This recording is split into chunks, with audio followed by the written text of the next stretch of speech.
Hey, good morning. This is the carnivore edition of Get Real with Tracy. Hope you're having a great day today.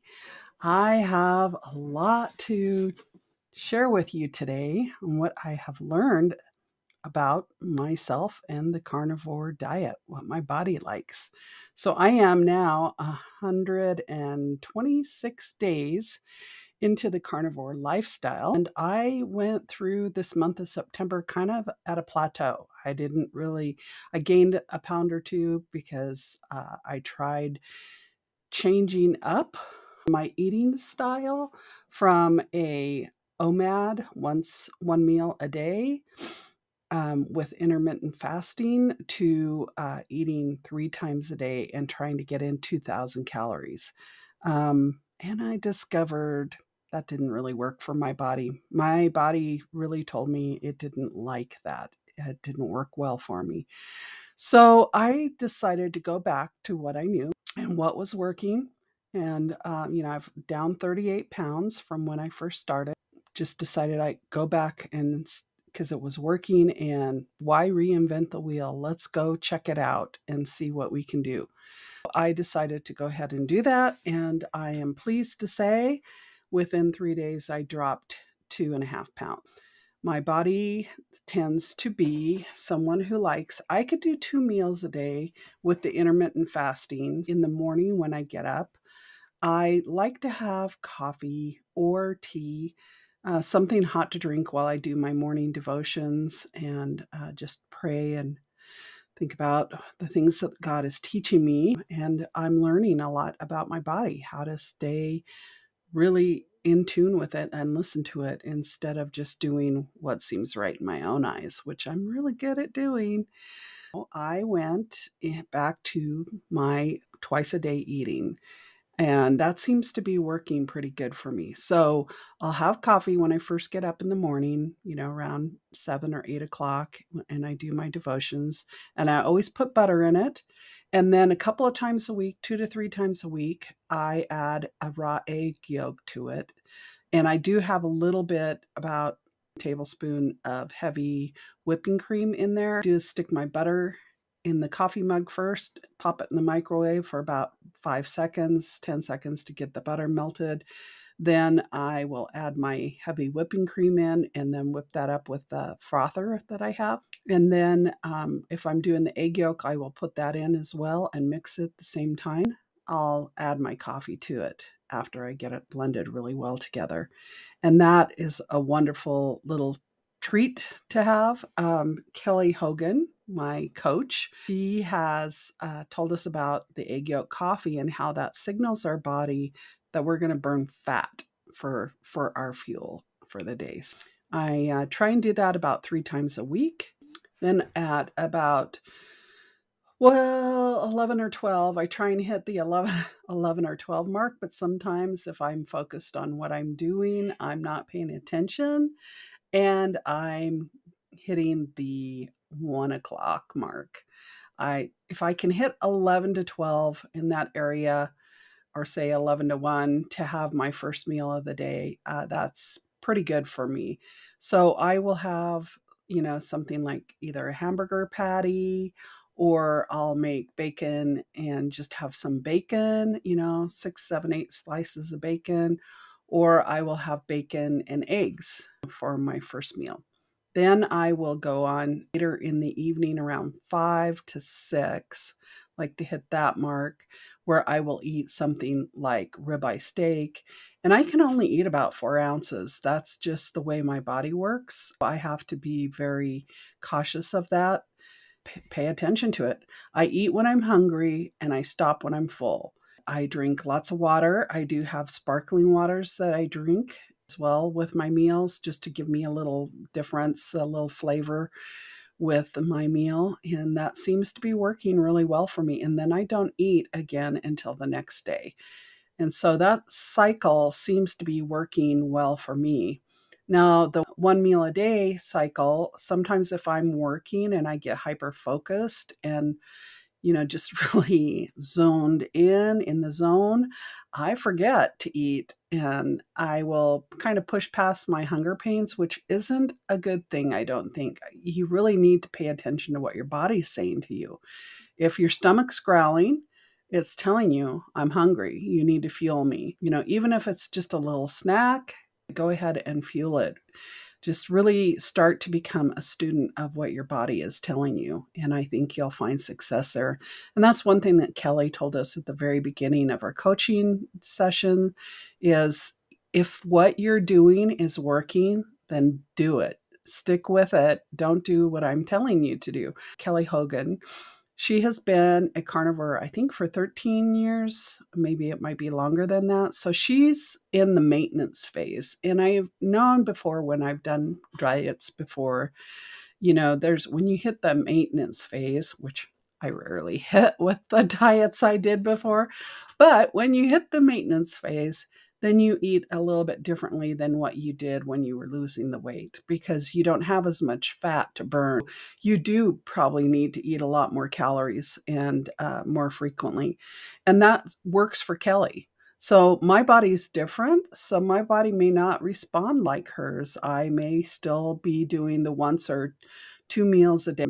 We'll see. I'm just going to pay attention to my body and what it's telling me to do and stuff. And I think that's just the biggest success and the biggest piece of advice that I could give anyone starting out on the carnivore diet is really become a student of listening to your body and what your body's telling you. That's kind of my story for the moment on this. I'm going to be doing the probably 1 to 2 meals a day. It just depends on what my body says. And I will continue on and hopefully I have another 155 pounds to go. So I'm going to be doing this for quite some time. It's not just going to be an overnight success. Although I say this is the only diet. 38 pounds in 3 months was phenomenal for me. And sadly, I shifted things around and I probably shouldn't have. And I would have maybe had even greater weight loss by now. So, but that's, all said and done. You got to try, you got to experiment a little bit. Don't be hard on yourself. Just continue pressing on and continue going on. Anyhow, I want to tell you guys about, check and see if there's anything like this in your area that I just discovered is a local co-op. They do deliveries. I'm in Idaho, so all over Southwest Idaho, they are doing deliveries of grass-fed beef, and they have these wonderful bacon rounds. I cannot wait till I can get some of those and try those out. They are bacon, and I can't tell if it looks like it's kind of woven together, or maybe they all chop it up and then they cook them in like a pan and in to where it's a round shape and it's bacon round. So it's as thick as bacon is. And they're pre-cooked. So those are something that would be great to have on hand for like my sister-in-law who's doing carnivore and she's a school bus driver and she needs to have food with her at all times because she never knows how long she'll be off somewhere. They will have bundles and packages of beef. So there'll be sirloin steaks, there'll be grass-fed burgers, hamburger that you can make into burger patties or meatballs. Oh, I'll tell you a really good recipe. I will put it below is to make Alfredo meatballs. Yum. It is so good. So I will remember to include that recipe below for you. But anyway, just getting my meats, I've discovered my body telling me that pork is not really my friend. I can eat bacon really well. I tried pork belly, but I don't know if it's just my cooking or what. I didn't like it. And bacon is very from the similar area of the pig, but bacon I love. Thank God, thank God, thank God, thank God. So I don't tend to eat a lot of pork now because my body really told me, no, I don't like this. I have what's called dysphagia, which is I had sinus surgery, and I think when they intubated me, in my mind, I think I probably wasn't all the way out, and I tend to be very panicky about my throat area. what's happened is I think there's scar tissues where my esophagus has thinned in some places because of the scar tissue. And have been times where I have choked on food. It's like it gets stuck. I'm not really choking to where I can't breathe, but it's stuck in my esophagus and it's really painful. And I can't talk, I can't eat, I can't drink anything. And I usually have to go into the restroom and trying to just get it up the best way I can, coughing and hacking, and that usually does the trick. I did have an incident where I went to the ER, and that was the worst experience ever. Oh my goodness. I told my kids they didn't have to sit there, and I really wish that I would have had them stay with me because I couldn't communicate without coughing because there was a blockage. The doctor had the nurse give me a anti-nausea drug, which I wasn't nauseated, but I couldn't communicate that. And that drug I've had before makes me nauseous and makes me sick. And so sure enough, they popped that into my IV. That made me want to have to throw up. Well, I have a blockage. How am I going to throw up? So let me tell you, I kind of panicked very big time. But thankfully, God in his mercy, he, having to throw up, dislodged what was stuck in my esophagus. And I had been eating some brisket.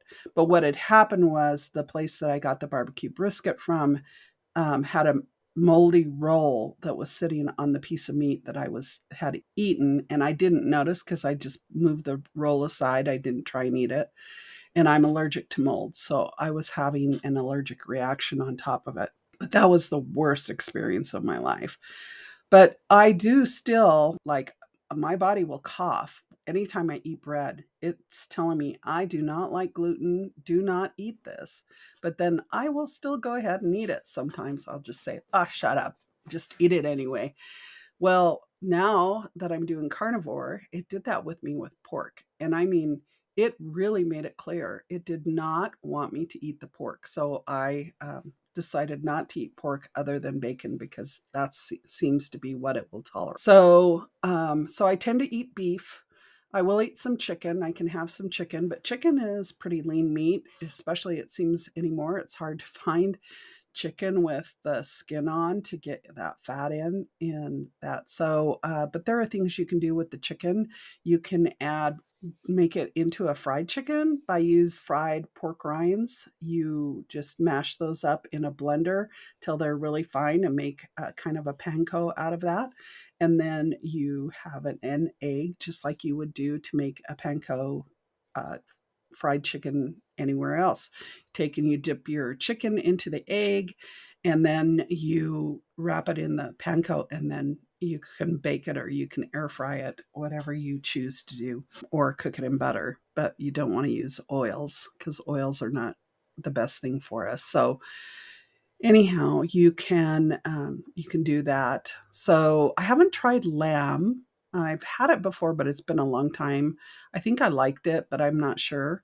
I would like to get some elk or some moose. Oh, that would be awesome because that's tasty. Deer, I'm not really a fan of. So I'm going to just continue on what I'm doing with. I'll have some steaks. I go to a local grocery supplier store that supplies for restaurants that you can buy from. And I got a big slab. It was I think 17-pound slab of ribeye that was on sale for $8.99 a pound. And I brought it home. I got myself a huge silicone cutting mat and a large knife. And I cut it into 21 3/4 inch steaks. And I'm still eating on those. And that was back in August that I did that. So that was a really good way for me to be able to get some meats at a really reasonable price because I think it came out to $7.55 a steak. The co-op, it'll be interesting to see how this is because bundle, you don't really get to pick and choose your meat. So we'll see how that goes. But I think you can also do a la carte, they told me. So I'm going to test that out and try it, see how I like it. And I may also experiment and see how to make those bacon rounds because those things look really yummy and they would be great to have on hand for quick to-go meals and snacks. I also want to include, for those of you that are maybe new to the carnivore diet, a shopping list that I've put together of different types of meats you might want to look at, things that you can get to have on the carnivore diet. There are, I don't want to call it diet, it's a lifestyle. There are egg wraps that you can get, so you can still make like tacos. You can also make them yourself. And if you've never tried chaffles, you have to try chaffles. They're so quick and easy to make. In fact, I just got today from Amazon, I got some bread loaf pans, and then I got these round, they're, about 4 inches round. It's a silicone pan for making, I can make buns with it or just really thin bread using the chaffle recipe. And with the chaffle recipe, again, super, super easy. All you do is you take the pork rinds, the fried pork rinds that you get in the store, and like a bag of it will make probably about 2 cups of pork rind flour. And I use that, like a cup of that. I put in some mozzarella cheese or cheddar cheese is good, about half a cup to a cup, and then an egg. And then you can make that. You can make waffles with it. I'm going to use it in the bread pan to make a bread recipe I saw someone do. I will find that recipe and I'll connect it down below as well. And then also I'm going to try and make some little like buns, hamburger buns or whatever, because it's nice to be able to eat a hamburger. And, I found some mayo that, or you can make your own butter mayo that you can put on it. And then Yo Mama's has, I know it's not carnivore, but they have zero sugar, zero carb ketchup that's really pretty good. So you can get that brand, and I will also link those below. And then you could have, a hamburger. I am doing things like putting some garlic, chopped garlic, or I will take a slice of onion if I'm having a hamburger, just because I really enjoy that. I also enjoy having some sauteed onions and butter on top of my steak. It's just how I've always eaten my steak, and to me, it just elevates it and makes it taste much better. So, but those are things that I'm doing because my body will tolerate that. Your body may not. So just because I say I'm doing it doesn't mean you should go do it. You have to listen to what your body's telling you. And it's the same thing with any of the coaches, any of the doctors that are out there. And most all of them tell you this same thing, is listen to your body and what your body tells you. Some people like to have more seasonings. Some people like to have the onions. Some people like to have the garlic in there. So, but you have to really be a student of your body and listen. I will tell you a good lesson that I learned about that. Unfortunately, it happened to me. I had a moment of weakness after 119 days of being on carnivore. I was really wanting, it wasn't that I was craving it. It was the mental, emotional part that wanted some ice cream. So what do? I hop in my car and I go to Sonic and I get a M&M Blast. I did get a small one though, fortunately for me. Fortunately for me. You'll understand why. And I went ahead and I ate it. And it really didn't taste that good to me. But you know what? I ate it anyway because it was this psychological mindset here telling me I needed to eat it. So I ate it and it was fine, but I was like, oh, really wasn't worth it. Well, I found out 2 days later, it really wasn't worth it. Dairy is a killer for me. I cannot overdo dairy. If I do, it blocks me up. And let me tell you, it is not fun to be blocked up. Then I keep magnesium citrate on hand. So if I start feeling like I'm starting to get constipated, I'll drink a little bit of the magnesium citrate, which is a laxative to help get things flowing better. But that was not a good experience for me in eating that ice cream. So now when my mind starts telling me I want something that I've deprived myself of, which is not true. I just choose what is best for my body now. But I have to fight that battle in my mind. And that is kind of the biggest thing I think that trips up so many of us carnivores is that battle in our mind, because addiction is so strong, and I'm an emotional eater. I would eat for comfort, and I was just kind of feeling that day I really wanted some extra comfort, and so that's why I wanted to eat. But it is not the best thing to do. So pay attention to what your body's telling you. Learn from lessons like what I had to learn, and then just feed your body what your body is asking you for. Anyway, the carnivore lifestyle, I think more than anything, it's learning to be a good student of what your body is asking for and what your body truly needs. And then paying attention and get that lesson in. And when in the mind games, you really have to work on those mind games. Make sure you do whatever works for you to get your mind going in the right direction. All right, well, my camera's about to run out of battery, so I'm going to go, and I hope that you have a blessed day, and just keep doing what you're doing, and you'll get it sooner or later. It'll come. So anyway, check the links below for recipes and that shopping list, and I might throw in some other little things for you as well. Thank you for following me. Thank you for being a support to me, and comment below and let me know what things that you have learned that have helped you, because you never know what your lesson may help someone else. So God bless you and have a great day. Bye.